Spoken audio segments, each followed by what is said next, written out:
It all started on an ordinary Tuesday afternoon at a small coffee shop in downtown Chicago. Jack, a single dad barely holding things together, was just trying to grab a cup of coffee before picking up his daughter from school.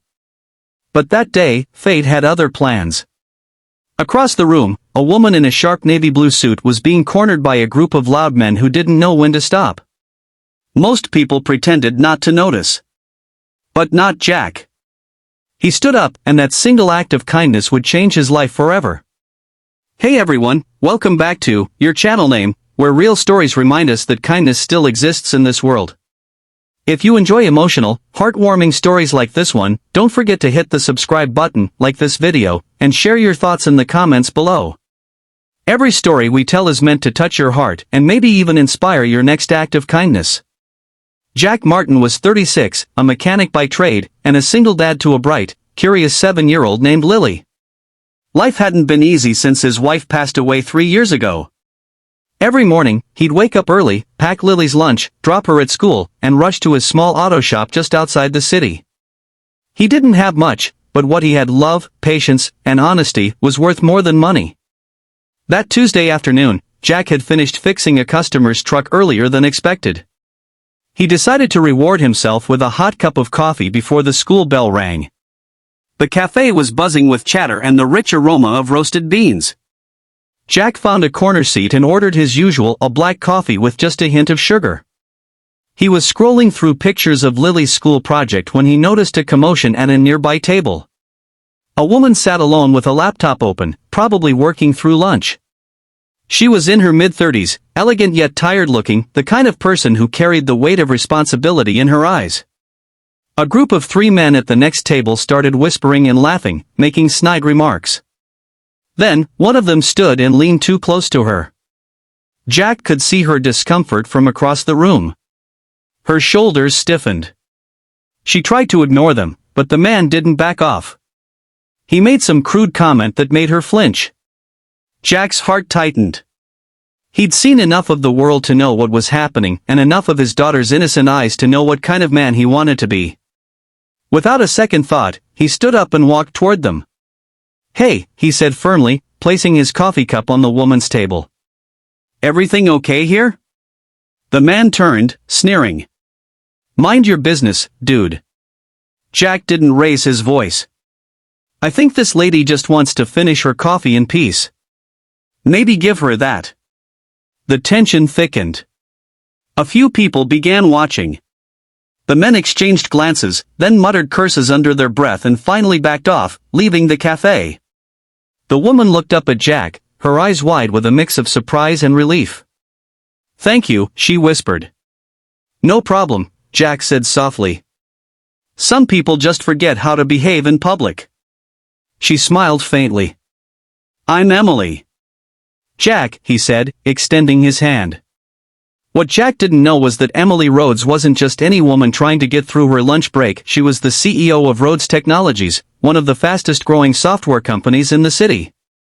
They chatted for a few minutes. Emily was struck by how calm and kind Jack was, no pretense, no ego. He talked about his daughter, his small auto shop, and how he was trying to rebuild his life after losing his wife.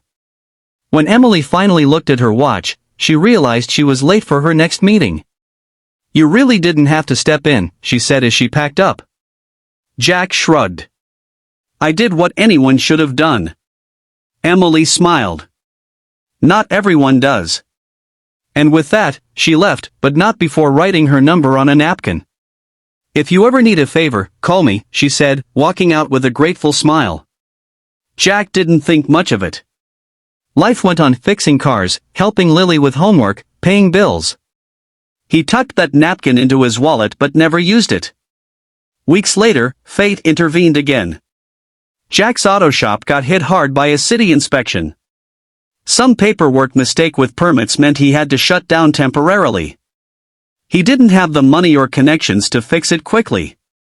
One evening, sitting at the kitchen table while Lily colored beside him, Jack pulled out that napkin. Emily's number stared back at him. He hesitated, then dialed. Emily Rhodes speaking.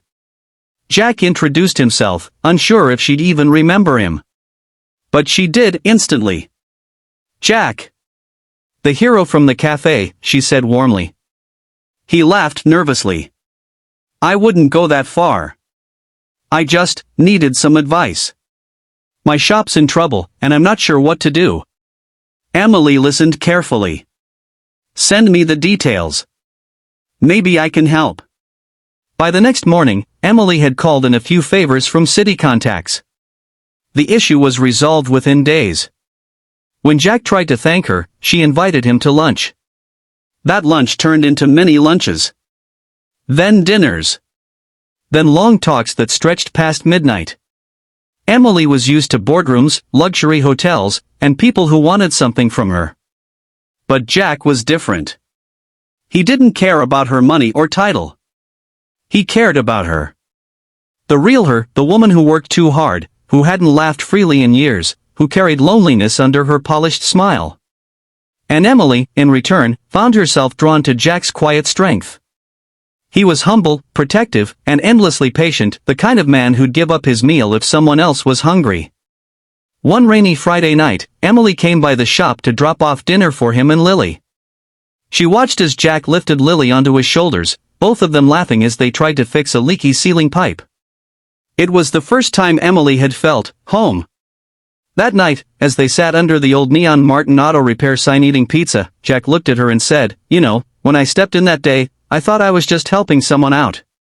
Didn't think I'd end up meeting someone like you." Emily smiled softly. "Funny, I thought I was the one being helped. But you've given me something I didn't even know I was missing, a reason to believe in people again." Months passed, and their bond grew stronger. Emily became part of Jack and Lily's little world, movie nights, pancake Sundays, even school fairs. She traded her boardroom meetings for afternoons at the park, holding Lily's hand and laughing in the sunshine. Eventually, Jack's small shop expanded with Emily's guidance. But she refused to take credit. "You built this, Jack," she'd say. "All I did was help you see what you were capable of."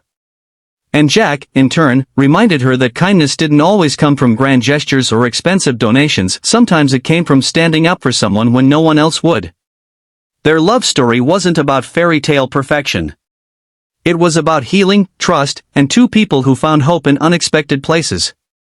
A year after that first encounter, the same coffee shop held a very different moment. Jack and Emily sat at their old table, Lily between them, giggling over whipped cream mustaches from their hot chocolates. As the evening sunlight streamed through the windows, Jack took Emily's hand. "You know," he said, smiling, "I used to think kindness was something small, like opening a door or buying someone a coffee. But now I know, it can change your whole life." Emily squeezed his hand gently.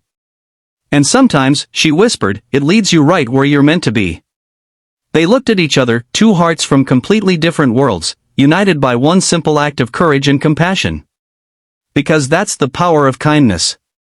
It doesn't just make someone's day, it can rewrite your destiny. If this story touched your heart, remember, your kindness might be the light someone's waiting for. Don't underestimate how much good you can do with one brave, compassionate choice. Thanks for watching, your channel name. Until next time, stay kind, stay hopeful, and keep believing in the good that's still out there.